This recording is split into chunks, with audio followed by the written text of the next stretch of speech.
Welcome to Freya's Fairy Tales, where we believe fairy tales are both stories we enjoyed as children and something that we can achieve ourselves. Each week, we will talk to authors about their favorite fairy tales when they were kids, and their adventure to holding their very own fairy tale in their hands.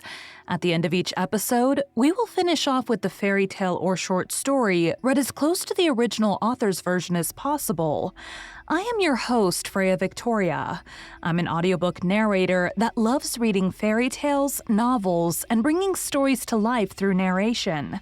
I am also fascinated by talking to authors and learning about their why and how for creating their stories.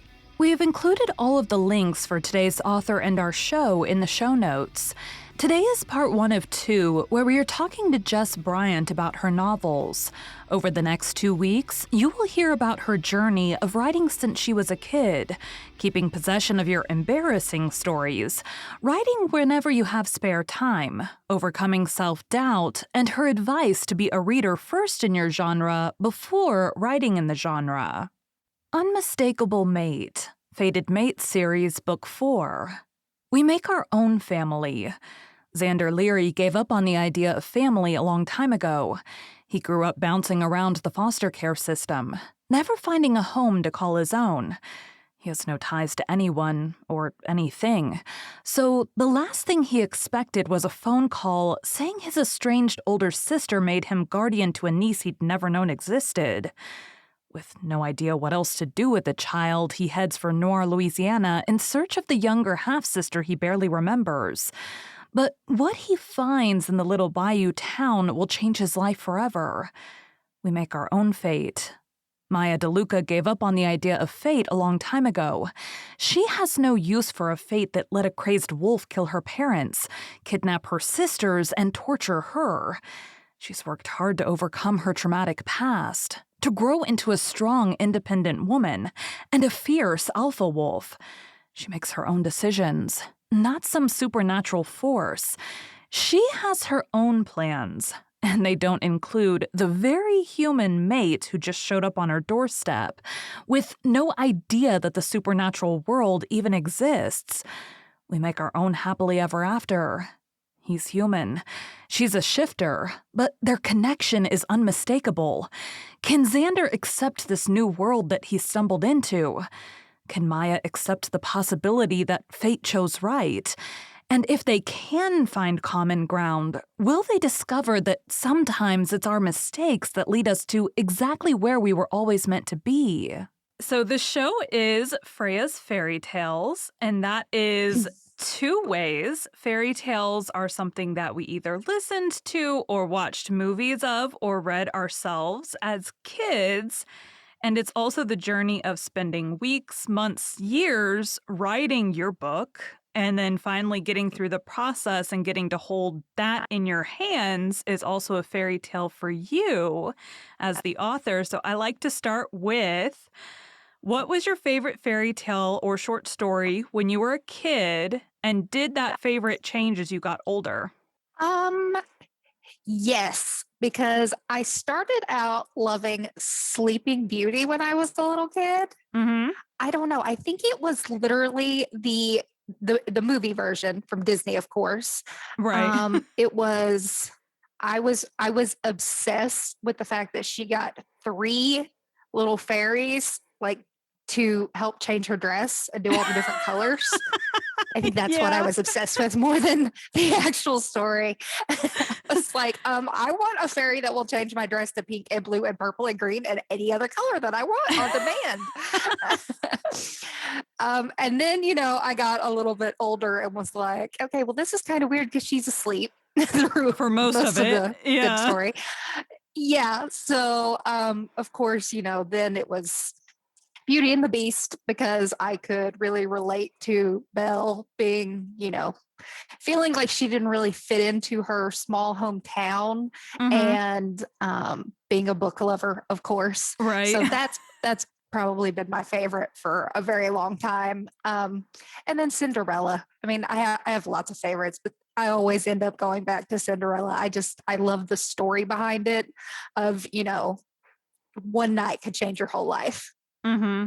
Now you, around what age did you start to think you might wanna start writing and start coming up with story ideas? Oh my gosh. I was very, very young. My mom actually was cleaning out some old storage stuff a while ago. And she was like, I have notebooks from when you were like 7 and 8 where you were like writing little stories. Do you want these? And I was like, well, I don't want anyone else to see them. Right? But I mean, I was always kind of living in my own little world, writing my own little stories. Mhm. Um, so yeah, I mean, since I was a little kid, that's been what I did in my spare time. Like I would read a book and then I would be like, okay, well now let's write my own version of that story in my head. And there's a lot of NSYNC fan fiction out there. I'm really glad that the internet wasn't around when I was a teenager because that would be super embarrassing. So now you have them in your possession uh, so no one else can ever have them? yes, yes, exactly. I have an entire binder of like college lined, written down NSYNC fanfic. Where, of course, I always end up with Justin Timberlake. My sister, and I love to give her hell for this right now because, of course, Lance is gay in real life. Right. Like modern day, he's come out, not real life, obviously, he was always real, but you know what I mean. Right. Yeah, she had a crush on him because I took Dustin, so she had to pick somebody else because she was the little Right. sister. And so she always got to end up with Lance.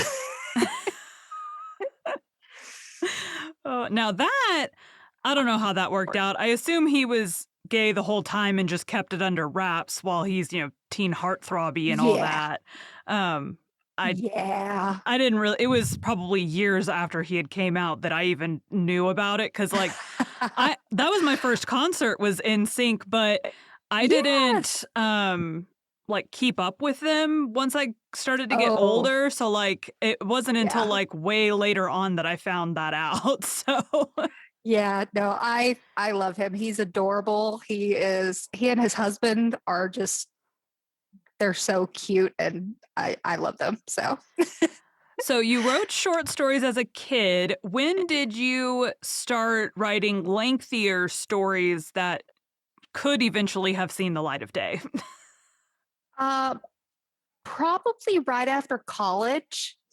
I had graduated college and I had been writing, in my spare time, but I didn't Mhm. have a whole lot of spare time. I, Right. was being social and And I had a studying when you boyfriend could. and I had extracurriculars and studying and Mhm. all of that. So I didn't have a whole lot of time. But once I got out of there, I got into my first, big girl job. And Mhm. I had just moved to Dallas at that point, and I didn't have anyone in town that I really knew. So Mhm. I would go home and write and just write all night. And looking back, those were terrible stories, but they were kind of the start of me being like, okay, this is something that is, this is what I do. Like I've always done this. And Mhm. there are these people that are publishing books that sound a lot like what's in my head. So Mhm. like maybe I could do this someday. And so how long ago did you start writing your first book that you actually published?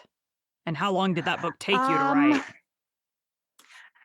it didn't take long once I decided that was what I wanted to do with it. Mhm.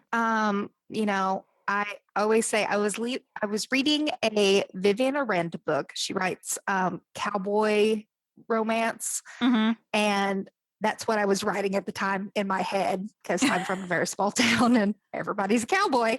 Right. And I was literally reading it and I was like, this is what I'm writing. Like these are the same, these could all be on the shelf together. Mhm. So I decided to, just take the idea in my head and write it out and was like, okay, well, now how do I publish this?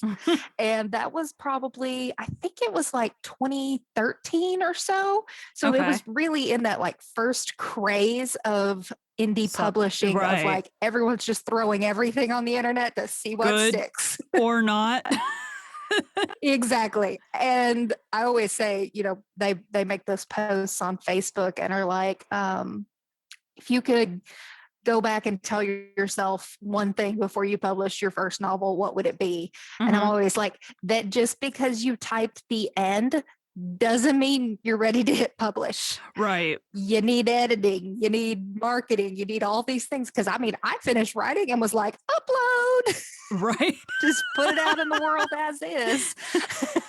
And so how And did the yeah, no, reviews that was come a time. back? Um, they were really good. They were very kind. It was definitely in that era of people were just really into the steamy romance indies. You could get them for cheap. You could get them Right. online. You could read them on your e-reader for the first time, and you didn't have to go into bookstores to ask for Mhm. them. So Or it was a awkwardly crazy time in awkwardly publishing.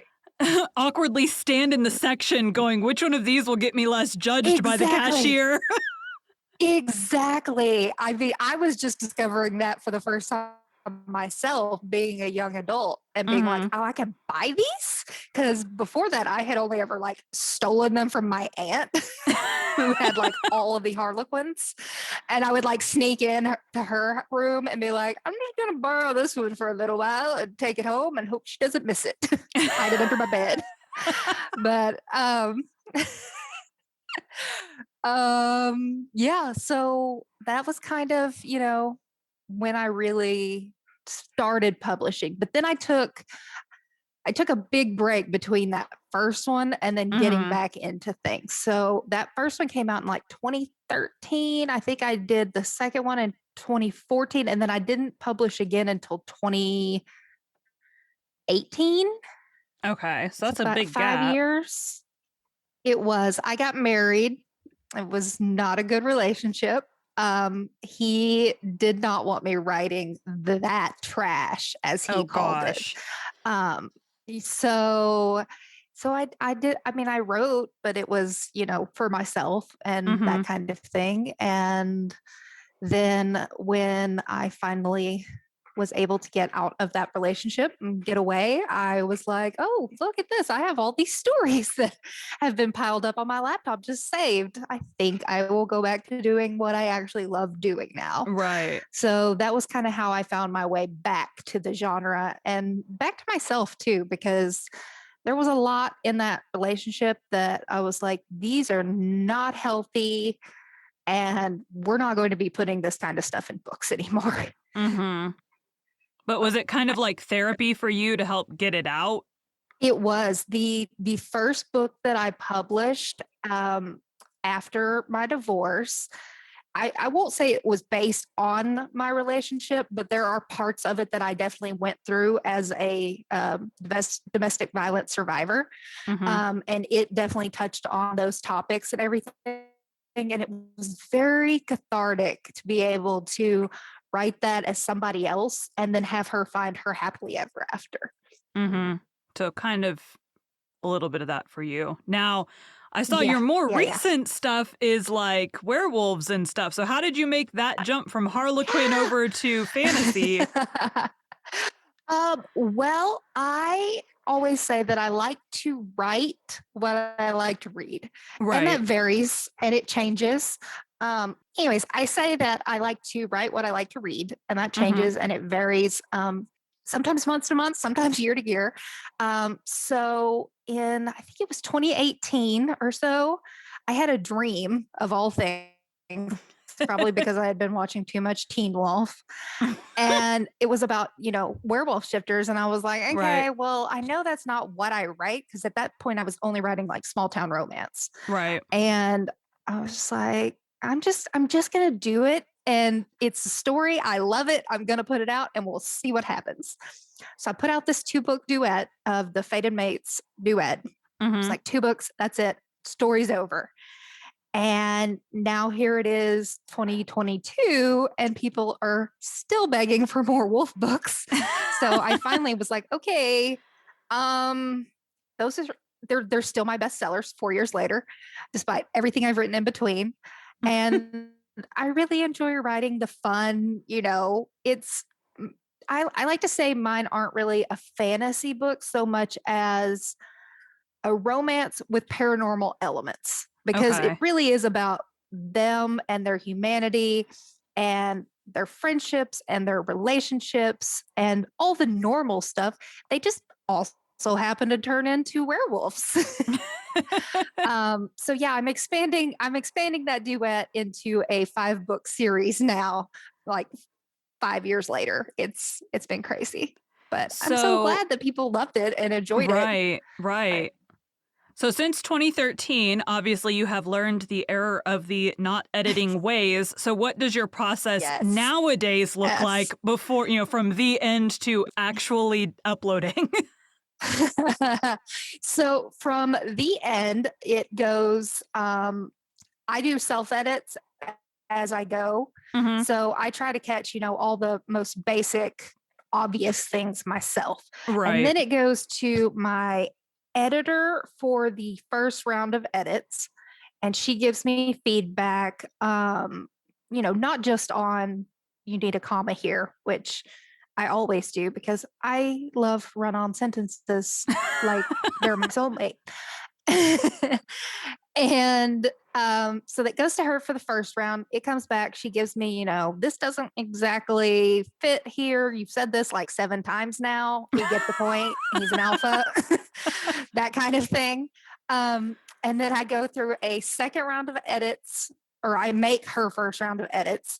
And then it goes to my betas, and Okay. they read it more for, plot, continuity, if there's any holes, if I have, halfway through the book changed his eye color or forgotten that, so and so's name was John in book 1, but he's this side character that we don't see again until now. And now his name is Jim. So that doesn't really make sense, Jess. So it goes to them, and then those come back. I put theirs into that first round of edits, and then it goes back to the editor with all the changes for the final round of editing. Mhm. And then once I get the final edits back, arcs go out and it gets uploaded, and pre-orders and all that fun marketing stuff starts. Right. Now so in 2013, what was the big promotional thing in that time? Was it Facebook at that point? Or how did you I get have no people to buy idea. your books? I didn't. I didn't do anything. I mean, I posted to like my personal Facebook page and was like, I wrote a book, guys. And of course, all of, my small town, Bought it? Southern Baptist raised people were like, oh, you wrote a book. And then they bought it and were scandalized that, And this is my why I God, she narrate curses under and a there's different name. yes. And I always say, I'm like, looking back, I probably should have come up with a pen name, but it never occurred to me in the moment to do it. And now I'm just like, nah, this is me. It is what it is. So So I started narrating in September of last year, so 2021, and I did my first like 5 books mhm. under my own name, and then I went, "You know what? My day job occasionally has background checks. I should probably not keep narrating under my name just in case." Yeah. So I picked Yeah. a different name.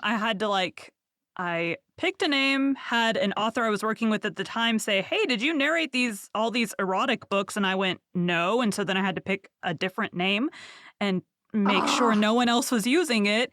And so then I did a bunch of yep. nonfiction, and I had like Hmm. a Christian nonfiction I was working on. And then I started landing spicy books. So then Freya was born because I didn't think the two worlds should Yeah. meet.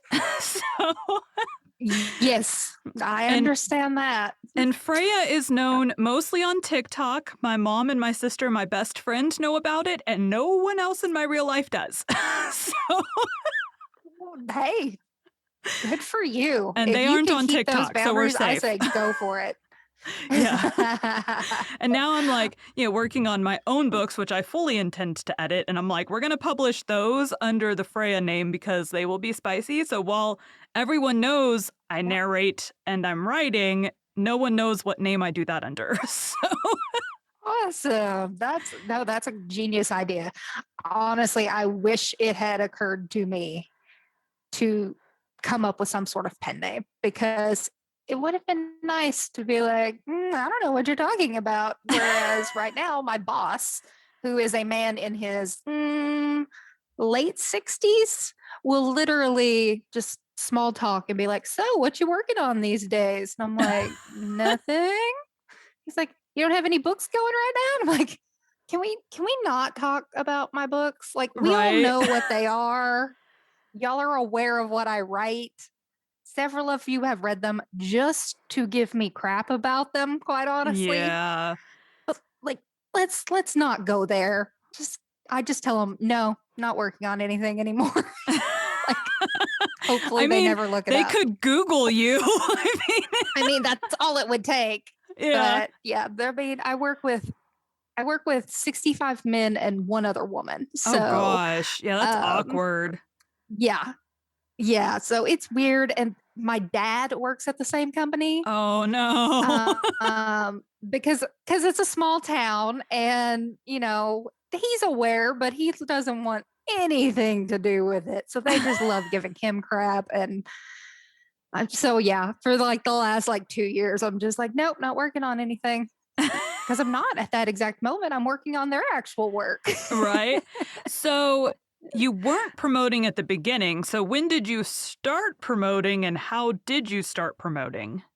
um, Probably in 2017, 2018, when I really got back into it. Okay. And was like, this is something I'm going to do. This is going to be more than just a hobby. This is Mhm. this is me now. I write romance novels. Um, and I just kind of, made some friends along the way on social media Mhm. and was like, what are you guys doing? Who's using who? And all of that kind of stuff. And just a lot of networking and figuring it out kind of as I went along the way Mhm. of what worked and what didn't. And I'm still doing that to this day. Well, and I feel like too that's different for every author. What works for one won't work for another. Exactly. And it's weird because, for me, so many so many people that give advice are like, you have to do one thing and that Mhm. has to be your niche and that's what you stick to and that's how you get your readers. And I don't do that. I've never Right. done that. I'm just I like, don't I'm plan me. to If either. I want to write if I want to write a small town romance, I'm going to write a small town romance today. If I want to write paranormal, I'm going to write paranormal. I've branched out into doing male romance because I love reading male romance, which is something I never in a million years would have thought that I would enjoy, but I Mhm. do. So I write a ton of that. Mhm. And it's, each book has its own set of marketing plans and what I Mhm. think will work for that. And they're not the same through the different subgenres of romance I write. They're not even the same through some of the, specific books in that subgenre. It just is kind of what's working at that moment that I can see and hear from my peers is working. And Mhm. hey, let's give this a try this time and see what happens. So when did you make the jump to TikTok and why did you make the jump to TikTok? Uh During the pandemic Mhm. is when I joined TikTok. I was working at home full time and I lived alone in a cabin in the woods. Like, no lie. It was Okay. a it was literally a 2-bedroom cabin, just me and my dog. And we were in the middle of nowhere. And it was like, yeah, you can go into town, but like, you can't see anybody, you can't be Right. around people and all this stuff. And one of my friends was just like, are you on TikTok? And I was like, oh my God, no, I don't need another platform to be on. Right. What are you talking about? And she was like, just get an account so I can like send you like the funny links and stuff. Right. So that's how it started, of course. And then it just spiraled from there into, oh, I can use this for my book stuff. Okay, cool. And now I'm on it far more than I should be. I think like Right. most people. And like, I think my love language now is sending people TikTok links of like, hey, check this out. Yeah, yeah, it's same. Or I find there's a couple of authors that do like tip things. Golden Angel's one of the ones I save her stuff the most because she does a lot of Yep. like here's how to stuff. And so I'll save like right now she's Yeah. doing a series on how to upload your books to all these different EPUB places. And so like Mm-hmm. today I went through and downloaded the Amazon and the Drafted Digital and Google Books. Those are the three she has out right now. So I'm like, save this for future reference so that you can Yes. know how to do it when I you need do that to. a lot. Yes. I remember, I can't even, I don't know when it was, not too long ago, when everybody was getting really into the A+ content for Kindle, where you can go in and put in like images on your Amazon page to go with your blurb. I And I must was have missed like, that what? whole This is thing. this is a thing that you can do. And it was like every single video was a how-to. And I was like, save, save, save, I save, save. must And then like have not 6 been months there. went by. It's possible. And then like 6 months went by and I was like, oh yeah, I saved all these videos, but I never went back and made anything to actually do it. So I emailed my PA and was like, hey, you remember that whole like A+ content thing we talked about? And she was like, yeah, I thought you were making the images for me to upload. And I was like, yeah, no, I'm going to need you to make the images because I do not have time. So if you're working full time, when do you have time to when do you write? I write at night mostly, and weekends. It's pretty much whenever I can spare a single moment. Um, I'm not married. I don't have kids. So that makes it a lot easier. I Right. really have no idea how my friends who are married and have kids and work manage to find the time to write as well. Well, see what It's happens just me and my is dog, and I am. what happens is you convince your husband to write his own book and you have a kid that's very, very self-contained. And then you're good. Yes. But then you also pick up Yeah. There narrating, you which takes go. time, so you can't write either. So Yeah, it's a lot of just, coming home, literally making something to eat and sitting down at the laptop. Mhm. That's a lot of my life. And there's a lot of, weekends and stuff when, somebody texts and is like, "Hey, we're doing XYZ, like come out with us." And I'm like, "Can't, I'm working." They're like, "What do you mean you're working? Like you work, 6 to 5 on Monday through Monday through Friday. Friday and Yeah. it's Sunday." And I'm like, yeah, but this is my other job. And you know that. You know that I have these things that I have to do, and it's just as much a job as anything else. So, Mhm. no, I can't come out. Sorry. But luckily, I have weeded out most of those people that only see it as, some random hobby I do that I'm going to get bored of and Right. give up any day now in favor of just hanging out with them instead. And I have some really great friends and support systems that really get, where my time has to go.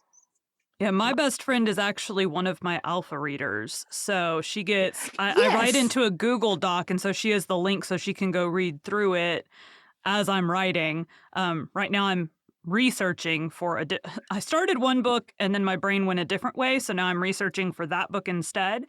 I tried to get back to it Yep. last weekend and I just couldn't get into it. So eventually when the other one is out of my head, and Yep. now as I'm researching, I'm like, this is gonna be a really long series. So who knows when that will Well, happen, but I understand that for sure. I am actually in the middle of 2 series right now because I had decided to expand the Wolf series at the same right. time that I was already in the middle of a contemporary bodyguard romance series that I write. Okay. So they're both on like book 4 right now. And it's like they're both going to be 5-book series. So I have to finish one and then the other. I'm like, I can't be going back and forth in these worlds because my head just cannot take being like, wait, which characters were doing what? So I'm trying to finish up all of the I finished the fourth book. I'm writing the fifth book in the Wolf Shifters. It's going to come out in October. And then 2023, I'm like, okay, guys, we will get back to the bodyguards. I promise. And And then do then you know those two what's books will come coming? out. Because if you're finishing 2 series, do you know what's coming next after that already? I have several different ideas. Okay. I haven't decided which one is going to come first. It will kind of just depend on who's talking. Right. The voices in my head, which ones are yelling the loudest. Mhm. But it'll be something different. I have a male sports romance series that I want to write. Mhm. And I also have a female private investigating series, so more romantic suspense for that, which I have never Okay. done before. So that would be exciting. And I have all of them plotted out and saved in my notes. You just gotta And figure out I which just have one's to figure first. out which one's going to start talking next. Jess liked Sleeping Beauty growing up. She really liked the idea of 3 fairies that would change your dress color for you. Sleeping Beauty, or Little Briar Rose, also titled in English as The Sleeping Beauty in the Woods, is a classic fairy tale about a princess who is cursed to sleep for 100 years by an evil fairy, to be awakened by a handsome prince at the end of them. The good fairy, realizing that the princess would be frightened if alone when she awakens, uses her wand to put every living person and animal in the palace asleep, to awaken when the princess does. The earliest known version of the story is found in the narrative Perseforest, composed between 1330 and 1344. The tale was first published by Giambattista Basile in his collection of tales titled The Pentamerone, published posthumously in 1634. Basile's version was later adapted and published by Charles Perrault in Histoires à Contes du Temps Passé in 1697. The version that was later collected and printed by the Brothers Grimm was an orally transmitted version of the literary tale published by Perrault.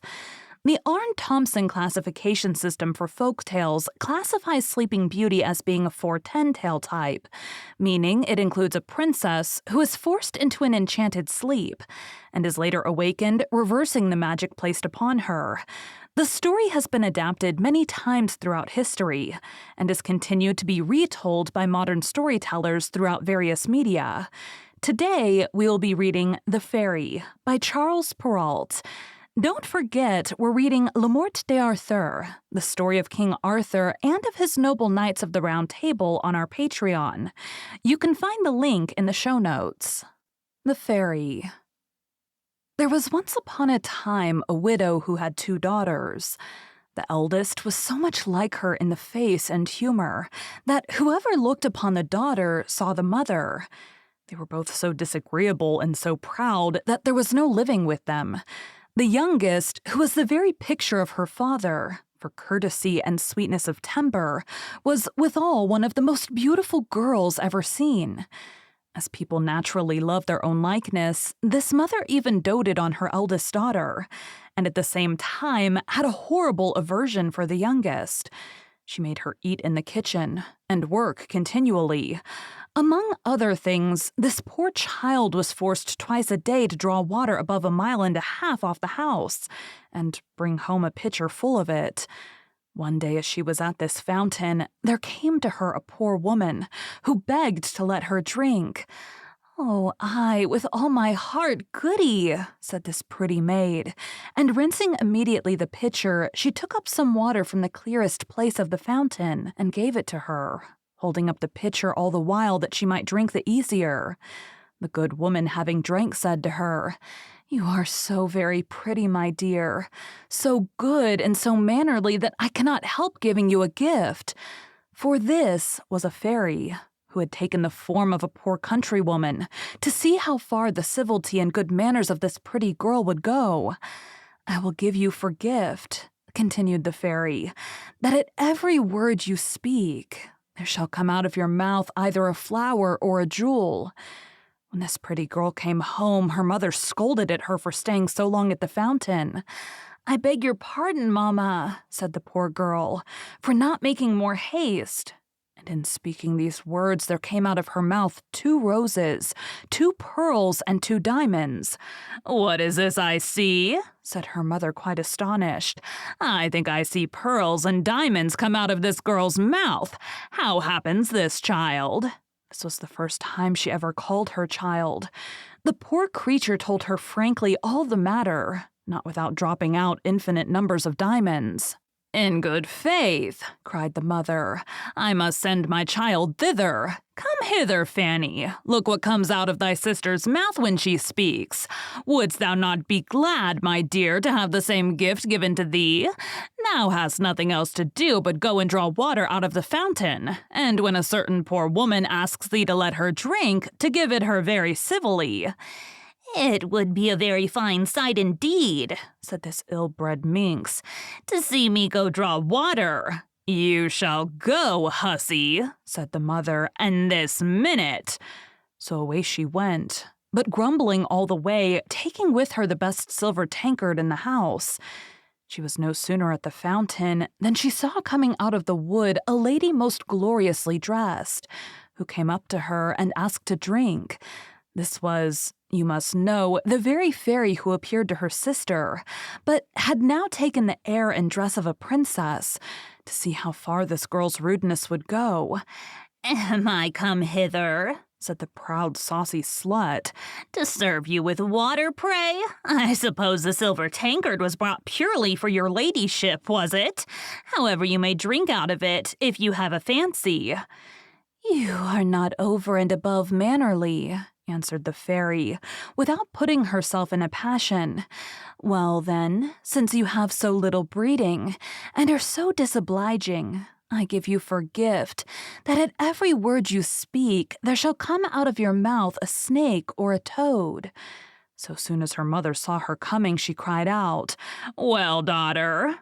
"Well, mother," answered the pert hussy, throwing out of her mouth 2 vipers and 2 toads. "Oh, mercy!" cried the mother. "What is it I see? Oh, it is that wretch her sister who has occasioned all this, but she shall pay for it." And immediately she ran to beat her. The poor child fled away from her, and went to hide herself in the forest not far from thence. The king's son, then on his return from hunting, met her, and seeing her so very pretty, asked her what she did there alone, and why she cried. "Alas, sir, my mamma has turned me out of doors." The king's son, who saw 5 or 6 pearls, and as many diamonds come out of her mouth, desired her to tell him how that happened. She thereupon told him the whole story, and so the king's son fell in love with her, and considering with himself that such a gift was worth more than any marriage portion whatsoever in another, conducted her to the palace of the king his father, and there married her. As for her sister, she made herself so much hated that her own mother turned her off, and the miserable wretch, having wandered about a good while without finding anybody to take her in, went to a corner in the wood and there died. The moral: money and jewels still we find, stamp strong impressions on the mind, but sweet discourse more potent riches yields, of higher value is the power it wields. Another: civil behavior costs indeed some pains, requires of complaisance some little share, but soon or late its due reward it gains, and meets it often when we're not aware. Thank you for joining Freya's Fairy Tales. Be sure to come back next week for the conclusion of Jess Bryant's journey to holding her own fairy tale in her hands, and to hear another of her favorite fairy tales.